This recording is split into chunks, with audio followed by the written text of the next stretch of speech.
آج انشاءاللہ تعالی ہم سورۃ التوبہ کے آیت نمبر 13، 14 اور 15 پڑھتے ہیں اور ان آیات کو سمجھنے کی کوشش کرتے ہیں۔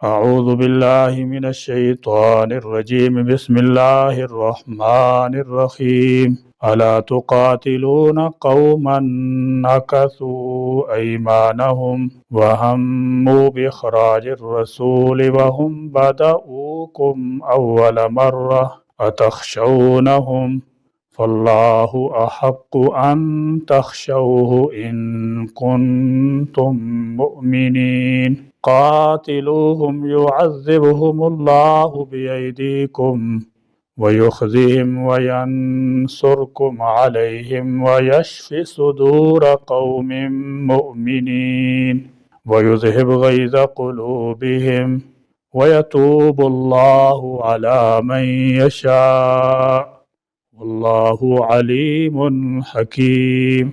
الا کیا نہیں، تقاتلون تم لڑو گے، قوماً ایک ایسی قوم سے، ناکثو جنہوں نے توڑ دیا، ایمانہم اپنی قسموں کو، علی حرف تحزیز ہے جس سے رغبت دلائی جاتی ہے۔ اللہ تعالی جل شانہ مسلمانوں کو جہاد کی ترغیب دے رہا ہے۔ فرمایا الا تقاتلون قوما نکثوا ایمانہم، اللہ تعالیٰ نے مسلمانوں کو نہایت بلیغ طریقے سے کفار کے خلاف جنگ پر ابھارا ہے اور انہیں جوش اور غیرت دلائی ہے کہ جن لوگوں کے یہ جرائم ہیں کیا تم ان کے خلاف بھی نہیں لڑو گے۔ پھر ان کے 3 جرم بیان فرمائے۔ پہلا یہ کہ انہوں نے اپنے عہد توڑ ڈالے اور وہ قسمیں بھی جو عہد پختہ کرنے کے لیے کھائی تھیں، صلح حدیبیہ ہو جانے کے بعد بھی وہ بنو خزاع کے خلاف جو مسلمانوں کے حلیف تھے، بنو بکر کی پیٹھ ٹھونکتے اور اسلحہ وغیرہ سے ان کی مدد کرتے رہے، حالانکہ ان کا ایسا کرنا صلح کے معاہدے کی صریح خلاف ورزی تھی۔ وَهَمُّوا اور انہوں نے ارادہ کیا تھا، بِإِخْرَاجِ الرَّسُولِ رسول کو نکالنے کا، اس سے مراد دار الندوہ کی مشاورت ہے جس مورثۂ مکہ نے نبی کریم صلی اللہ تعالی علیہ وسلم کے جلا وطن کرنے، قید کرنے یا قتل کرنے کی تجویزوں پر غور کیا تھا۔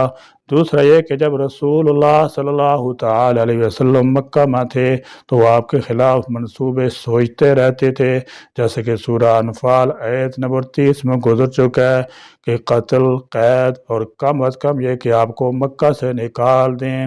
یہ الگ بات ہے کہ وہ اپنے کسی ارادے میں کامیاب نہ ہو سکے اور آپ صلی اللہ تعالی علیہ وسلم نے خود اللہ کے حکم سے ہجرت کی۔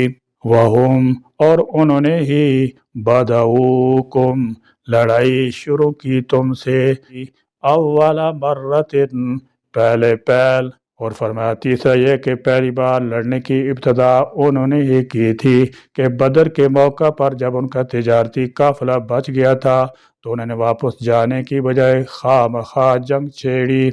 اس کے بعد احد، خندق اور بنو خزاع کے خلاف جنگ کی ابتدا بھی انہوں نے کی تھی۔ ان تینوں میں سے ہر جرم ہی ان سے لڑنے کا کافی سبب ہے۔ اب یہ 3 سبب جمع ہونے پر بھی کیا تم ان سے نہیں لڑو گے؟ یا اس سے مراد یا تو بدر کی جنگ میں مشرکین مکہ کا رویہ ہے کہ وہ اپنے تجارتی قافلے کی حفاظت کے لیے گئے، لیکن اس کے باوجود کہ انہوں نے دیکھ لیا کہ وہ قافلہ بچ کر نکل گیا ہے، وہ بدر کے مقام پر مسلمانوں سے لڑنے کی تیاری کرتے رہے اور چھیڑ خانی کرتے رہے، جس کے نتیجے میں بالآخر جنگ ہو کر رہی۔ یا اس مراد قبیلہ بنی بکر کی وہ امداد ہے جو قریش نے ان کی تھی جبکہ انہوں نے رسول اللہ صلی اللہ تعالی وسلم کے حلیف قبیلہ خزاع پر چڑھائی کی تھی، حالانکہ قریش کی یہ امداد معاہدے کی صریح خلاف ورزی تھی۔ اتخشونہم کیا تم ان سے ڈرتے ہو؟ فاللہ چنانچہ اللہ احق زیادہ حقدار ہے، ان تخشوہ کہ تم ڈرو اس سے۔ فرمایا اتخشونہم فاللہ احق یہ بھی جنگ پر ابھارنے کا ایک زبردست طریقہ ہے کہ کسی کو کہا جائے کہ کیا تم دشمنوں سے ڈرتے ہو؟ غیرت مند یہی کہے گا اور کر کے دکھائے گا کہ نہیں، میں دشمنوں سے نہیں ڈرتا۔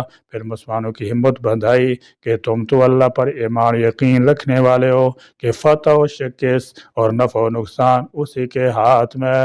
ایسی صورت میں تو لازماً حق بنتا ہے کہ تم کفار کی بجائے اللہ سے ڈرو اور ان سے قتال کرو۔ ان اگر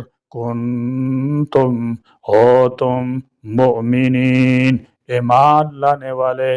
اس سے پیشتر مسلمانوں کی جہاد کی متعدد بار ترغیب دی جا چکی تھی اور مسلمان کئی مارکے اور جنگیں بھی کر چکے تھے۔ اب اعلان برات کے بعد اللہ تعالیٰ جل شانہ نے مسلمانوں کو ان کے پچھلے مظالم یاد دلا کر کافروں سے جنگ کرنے کی جو پرزور ترغیب دی ہے تو اس کی چند وجوہ تھیں۔ مثلا اعلان برات کے وقت بھی مشرکین کی تعداد جزیرۃ العرب مسلمانوں سے زیادہ تھی، اس لیے انہیں یہ خیال آ سکتا تھا کہ ایسی ذلت گوارا کرنے کی بجائے سب مل کر اسلام کا ہی نام و نشان مٹا دیں، اور عرب جیسی جنگجو اور دلیر قوم سے ایسا خطرہ کچھ بعید از عقل بھی نہ تھا، کیونکہ ایک تو ان کے تمام معاہدات کا لازم قرار دیے جا رہے تھے اور دوسرے جلاوطنی کی دھمکی یا جنگ پر تیار ہو جانے کا چیلنج دے دیا گیا تھا، تیسرے کعبہ سے ان کی تولیت کو ختم کر دیا گیا تھا، چوتھے کعبہ میں ان کا داخلہ ممنوع قرار دیا گیا تھا، اور مکہ یہ وہ تجارتی مرکز تھا جس پر بالخصوص مقامی مشرکوں اور آس پاس کے رہنے والے مشرک قبائل کی معیشت کا زیادہ تر انحصار تھا۔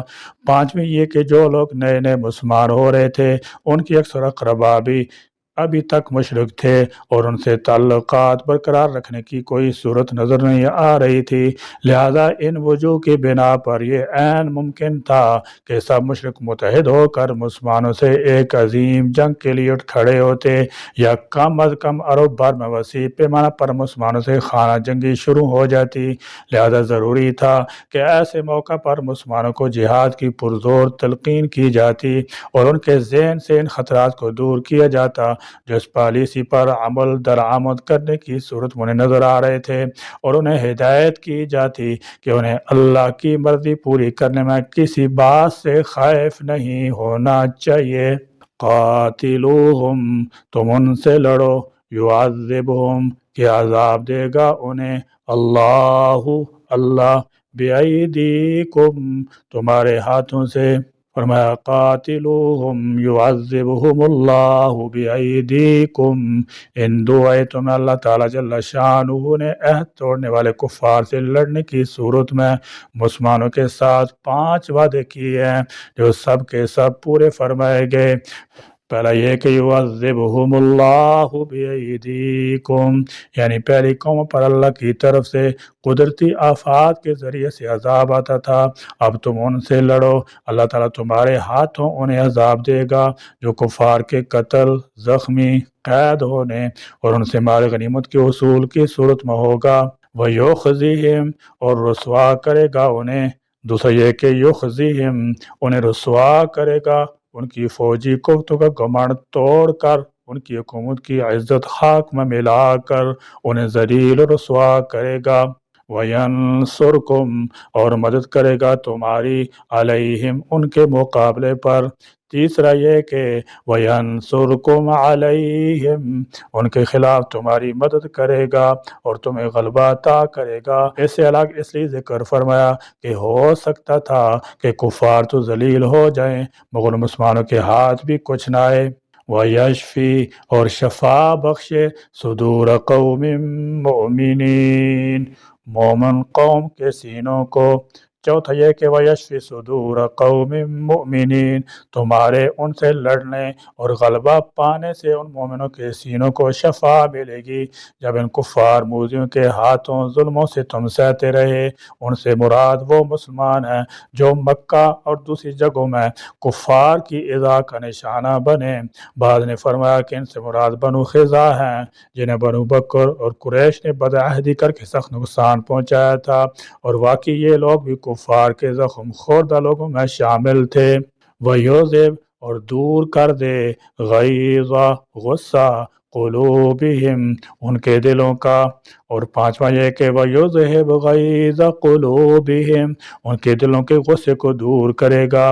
بعض لوگوں نے کہا کہ یہ شفا صدوری کی تاکید ہے، مگر حقیقت یہ ہے کہ یہ ایک الگ نعمت ہے۔ شفاء صدور سے مراد ان ظالموں کا قتل، ان کی رسوائی ہے، اور دلوں کا غصہ دور کرنے سے مراد مسلمانوں کی محکومی کی بے بسی میں جو غصہ کفار پر آتا تھا مگر کچھ نہ کر سکتے تھے، اب فتح و غلبہ کی صورت میں اس غصے کو دور کرنا ہے، اپنے دل کو ٹھنڈک پہنچانا ہے۔ اور ویسے بھی شفاء قلوب کے بعد بھی ظلم و ستم کے جو آثار غصے کی صورت میں باقی رہتے ہیں الگ ہی حیثیت رکھتے ہیں۔ ان کے علاوہ دنیا بھر کے مسلمانوں پر ظلم و ستم کے واقعات سن کر دل میں غصہ تو آتا ہی ہے، جیسے اب بھارت، کشمیر، فلسطین، فلپائن، برما، عیسائی اور کمیونسٹ ممالک مسلمانوں پر ظلم کی داستانیں سن کر دل کو غصہ آتا ہے۔ کفار پر فتح یاب ہونے سے اس غصے کو بھی مداوا ہوتا ہے۔ وَيَتُوبُ اللَّهُ اور توجہ فرماتا ہے اللہ عَلَىٰ مَن يَشَاءُ جس پر چاہتا ہے، وَاللَّهُ اور اللہ عَلِيمٌ خوب جاننے والا، حَكِيمٌ خوب حکمت والا ہے۔ بہرحال خلاصے کے طور پر آیت نمبر 14 اور 15 میں اللہ تعالیٰ جل شانہ نے جہاد کے متعلق 5 وعدے فرمائے ہیں، بالفاظ دیگر جہاد کے فوائد سے تعلق رکھنے والی 5 خوشخبریاں سنائی ہیں جو سب کی سب پوری ہوئیں۔ پہلے یہ کہ تمہارے دشمنوں پر کوئی ارضی یا سماوی عذاب نہیں آئے گا، بلکہ انہیں یہ عذاب تمہارے ہاتھوں سے دلوایا جائے گا، اور اس عذاب کی ابتدا غزوہ بدر سے ہونا شروع ہو گئی تھی۔ دوسرے یہ کہ مشرکوں کو رسوا کرے گا۔ اب اعلان برات مشرکوں کی رسوائی کے جس قدر پہلو موجود ہیں، اس سے بڑھ کر ان کی رسوائی کیا ہو سکتی ہے، اور لطف کی بات یہ ہے کہ اس رسوائی کو برداشت کرنے کے بغیر ان کے پاس کوئی چارہ بھی نہ تھا۔ تیسری یہ کہ تمہیں ان پر مدد دے گا، اور اس مدد کا آغاز بھی غزوہ بدر سے شروع ہو گیا تھا جس کی تفصیل سورہ انفال میں گزر چکی ہے۔ پھر اللہ کی یہ مدد ہر دم مسلمانوں کے شامل حال رہی۔ چوتھی یہ کہ مسلمانوں کے دل مشرکوں کے ظلموں سے تم سہ کر بہت زخمی ہو چکے تھے، اور ابتدا انہیں ہاتھ تک اٹھانے کی بھی اجازت نہ تھی، صرف ان کے ظلموں سے تم برداشت کرنے کی اور درگزر کرنے کی تاکید کی جاتی رہی۔ پھر جو اللہ تعالیٰ جل شانہ نے انہی سے تم رسیدہ کمزور مسلمانوں کے ہاتھوں ان مغرور سرکش مشرکوں پٹواتا رہا، تو ان مسلمانوں کے دل ان کی طرف سے ٹھنڈے ہو گئے کہ دلوں میں جاگزی رنجشیں اور غصے سب کافور ہو گئے۔ اور پانچویں یہ کہ انہیں مغرور کافروں میں سے اللہ جیسے چاہے گا توبہ کی توفیق دے کر تمہارا بھائی اور تمہارا غم گسار بھی بنا دے گا، اور اس کی مثالیں بے شمار ہیں جو ابتداء اسلام سے لے کر تا ہنوز جاری ہیں۔ یا اللہ کریم ہمیں جہاد کی تیاری کی توفیق عطا فرما۔ یا اللہ کریم اپنے راستے میں ہمیں بھی کفار سے جنگ جہاد نصیب فرما، اور ہمیں اپنی نصرت سے سرخروئی عطا فرما، اور کفار کو ذلیل خوار اور خاسر ناکام فرما۔ آمین یا رب العالمین۔ وآخر دعوانا الحمدللہ رب العالمین۔